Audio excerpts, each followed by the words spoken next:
વાપરવામાં આવે. જે કેરી છે એનું નામ છે આમ્રફળ.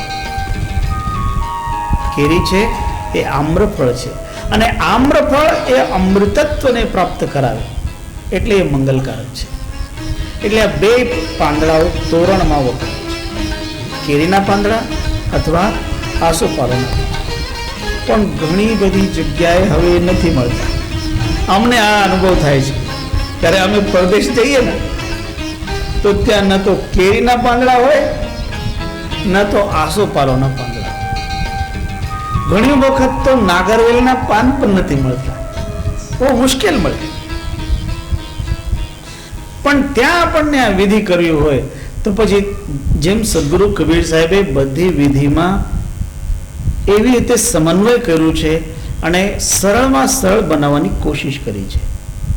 તો ત્યાં કોઈ પણ વૃક્ષના પાંદડા જે શોભાયમાન લાગતા હોય એનું તોરણ બનાવી શકાય છે. કેરીના જ પાંદડા મળે અને ત્યારે જ તોરણ થાય એ જરૂરી નથી.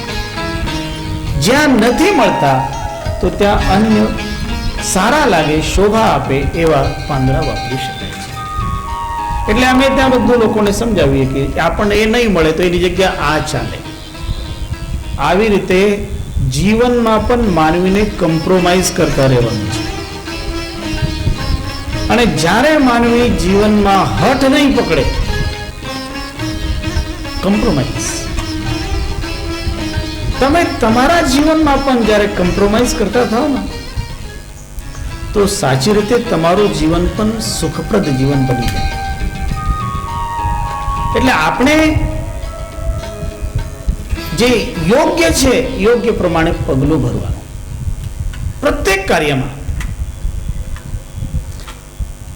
હઠ પકડીને જ્યારે માનવી બેસી જાય તો એ બેયને દુખી કરતો હોય, સ્વયં પણ દુખી થાય અને જેના કારણે હઠ પકડ્યો છે એને પણ દુખી કરે. અને આ જગતમાં હઠી લોકો ઘણા, અને હઠ પકડે તો મારું જ થવું જોઈએ. સંતો કહે કે આવા હઠ સહજ જીવન. યોગી હઠ કરે, સંત હઠ નહીં કરે. બાલક હઠ કરે, જ્ઞાની હઠ નહીં કરે. આપણે ત્યાં જગતમાં આ ચાર હઠ પ્રસિદ્ધ છે: રાજહઠ, જોગી હઠ, સ્ત્રી હઠ અને બાલ હઠ.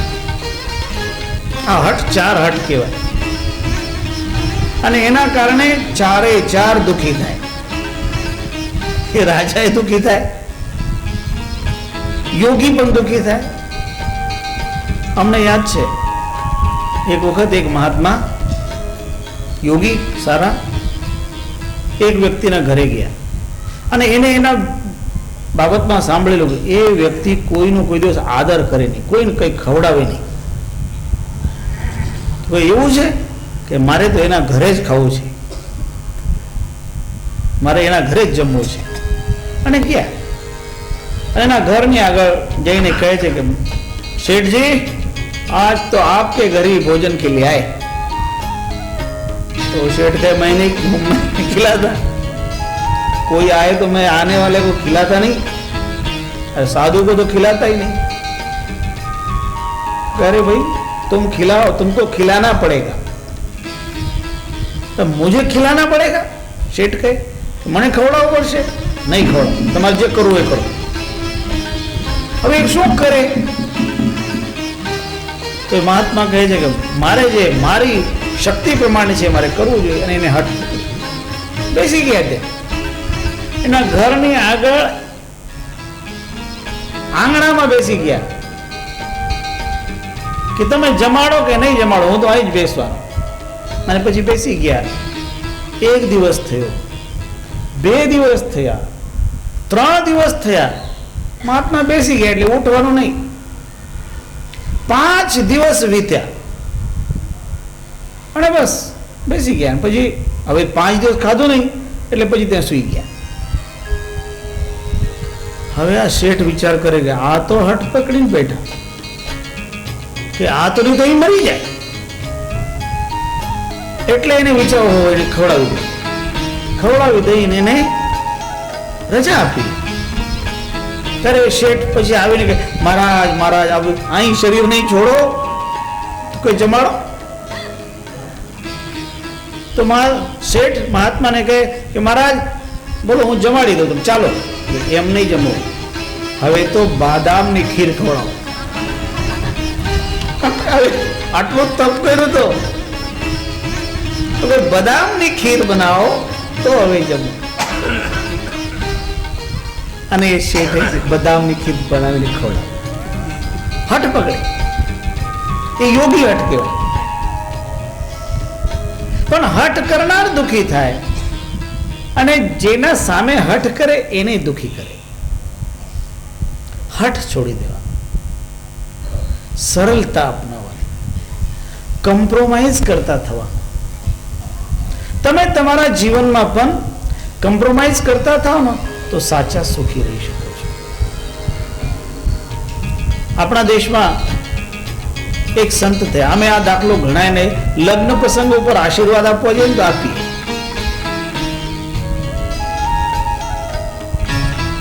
પૈઠણમાં એક સંત થયા, એમનું નામ હતું સંત એકનાથજી. એમને ભાવાર્થ રામાયણ નામનો ગ્રંથ લખ્યો છે. બહુ સુંદર ભાવાર્થ રામાયણ. એ જ્યારે એ રામાયણ નામનો ગ્રંથ લખતા હતા ત્યારે એમની પાસે એક યુવક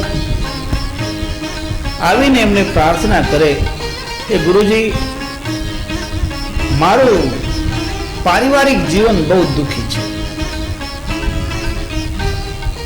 પત્ની સાથે કાયમ કઈ ને કઈ ઝઘડો થતો રહે છે. તો આપ કઈક કૃપા કરો, કઈક આશીર્વાદ આપો કે અમારું જીવન સુખી થાય. ત્યારે એકનાથજીએ કહ્યું કે ભાઈ તું એકલો આવ્યો, તારી પત્નીને લઈને આવ્યો તો સારો થાત. ત્યારે એ કહે કે ગુરુજી, મારી પત્ની આવી શકે એવી સ્થિતિમાં નથી. તમારે જે કંઈ જ્ઞાન આપવાનું છે, જે કંઈ ઉપદેશ આપવાનો છે મને આપો. હવે સંતોની વિશેષતા એ રહી છે કે વાણી કરતા આચરણથી વધારે ઉપદેશ આપવાનું માને. એટલે એકનાથજી એ ભાઈને કહે કે ઠીક છે ભાઈ, તું આવ બેસી જાય. બાજુમાં એને બેસાડે અને થોડી વાર ગ્રંથ લખતા હતા. તો લખતા લખતા પોતાના હાથમાં જે કલમ હતી એ કલમને જમીન ઉપર નાખી દીધી અને આવાજ કર્યો. એમના પત્નીને આવાજ કર્યો. એમના પત્નીનું નામ હતું ગિરજાબાઈ. તો એકનાથજીએ એ ગિરજાબાઈને આવાજ કરી કે મારી કલમ ખોવાઈ ગઈ છે, જરા દીવો પ્રગટ કરીને આવો, દીવો લઈને આવો, મારી કલમ ખોવાઈ ગઈ છે. ખૂબ એકદમ બપોરનું ટાણું હતું અને ખૂબ પ્રકાશ હતો. એ કલમ દેખાતી હતી, છતાં એમને કહ્યું કે મારી કલમ ખોવાઈ ગઈ છે, જરા દીવો પ્રગટ કરીને આવો. રસોડામાંથી ગિરજાબાઈ દીવો પ્રગટ કરીને લઈ આવ્યા. સામે દીવો મૂક્યો, બાજુમાં પડેલી કલમ ઉપાડી અને એકનાથજીના હાથમાં આપી આ કલમ. ત્યારે એકનાથજી ગિરજાબાઈને કહે કે આ ભાઈ આપણો મહેમાન છે, તો એમ કહો આપણે મહેમાનનો કંઈક સત્કાર કરવો જોઈએ, એટલે અમારા બે માટે થોડું દૂધ લઈ આવો.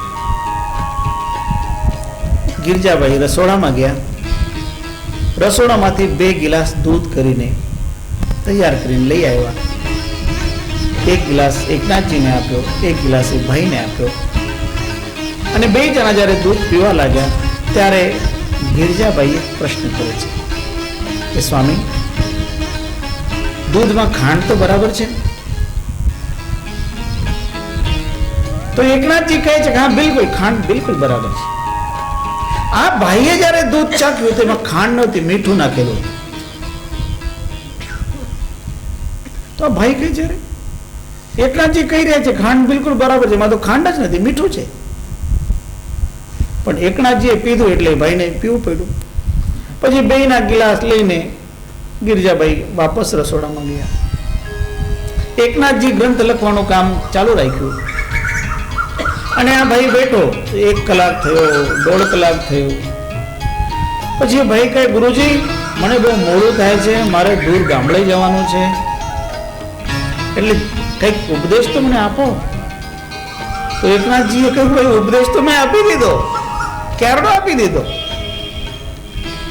ત્યારે એ ભાઈ કહે મને તો કઈ સમજાણું નહીં. પછી એકનાથજીએ સમજાવ્યું કે જો મેં જ્યારે લખતા લખતા કલમ હાથમાંથી નીચે નાખેલી અને મેં મારી પત્ની ગિરજાબાઈને આવાજ કરેલો કે કલમ ખોવાઈ ગઈ છે, દીવો લઈને આવો. તો એ દીવો પ્રગટ કરીને આવીને એને મારી કલમ હાથમાં ઉપાડીને આપી.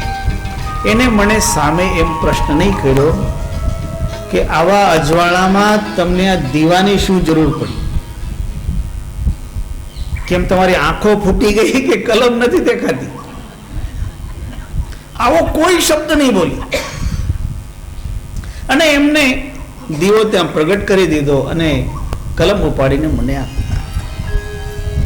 જ્યારે અમે એમને કહ્યું કે દૂધ લઈ આવો, ત્યારે દૂધ લઈને આવ્યા. ત્યારે એ દૂધમાં જ્યારે એમને મને સામેથી પૂછ્યું કે ખાંડ તો બરાબર છે, ત્યારે મેં કહ્યું કે હા બિલકુલ ખાંડ બિલકુલ બરાબર છે. સાચી રીતે તો ખાંડ હતી જ નહીં, એમાં મીઠું નાખેલું હતું. પણ ત્યારે મેં એમને એમ નહીં કહ્યું અરે તને ખબર નથી કે દૂધમાં ખાંડ હોય છે, મીઠું નહીં.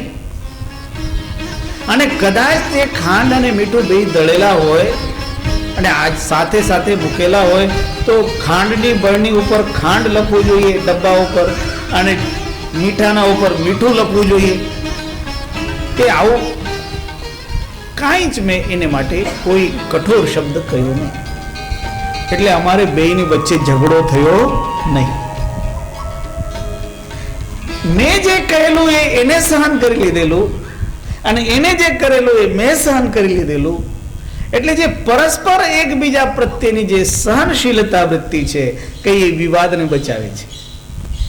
કોમ્પ્રોમાઇઝ, એકબીજાના દોષોને ઢાંકવાનું સહન કરી. ત્યારે માનવી જીવનમાં સહજતા વૃત્તિ અપનાવે. અને જેમ જેમ જીવનમાં સહજતા વૃત્તિ આવે તેમ તેમ બધું સરળ થતું. એટલે કોઈ વસ્તુ માટે હઠ નહીં પકડે કે આ થવું જોઈએ, પ્રભુની ઈચ્છા, એમ ભાવના રાખજો. કાર્ય કરવાનું આપણે હોય પહેલાથી આ નિયમ રાખવાનો કે પ્રભુની ઈચ્છા પ્રમાણે બધું કાર્ય થાય. આપણે આપણો પુરુષાર્થ કરવાનો દરેક કાર્યમાં. પરમાત્મા સાથે પણ હઠ નહીં લેવાનો. અને એવી રીતે જે ભક્ત છે એ ભક્ત પણ કોઈ હઠ નહીં લે. સહજ ભાવે આપણે આરતી કરીએ તો જે કઈ સાધન ઉપલબ્ધ છે એ એમાં વાપરવા. એટલે કોઈ વખત અમારે પ્રદેશમાં પછી આવી રીતે સમજાવવું પડે. અને એ સમજણ છે, એ જ વિવેક છે. અને વિવેકયુક્ત વ્યવહાર જીવનમાં હોવો જોઈએ. કારણ જ્ઞાન વિવેક એ ભક્તિમાં તો સૌથી પહેલા છે. એટલે વિવેકમયી ભક્તિ. આરતી કરતા હોય ત્યારે પણ વિવેક રાખીને આરતી કરવી. એટલે કહ્યું કે તમારે કેરીના પાંદડા મળે તો કેરીના વાપરો, આસોપાલવના હોય તો આસોપાલવના વાપરો. એ શોભાયમાન જે સ્થાનની શોભા વધારે એવા. તતો વિતાન મધ્યેહિ સવિતસ્તિ કરાંતરા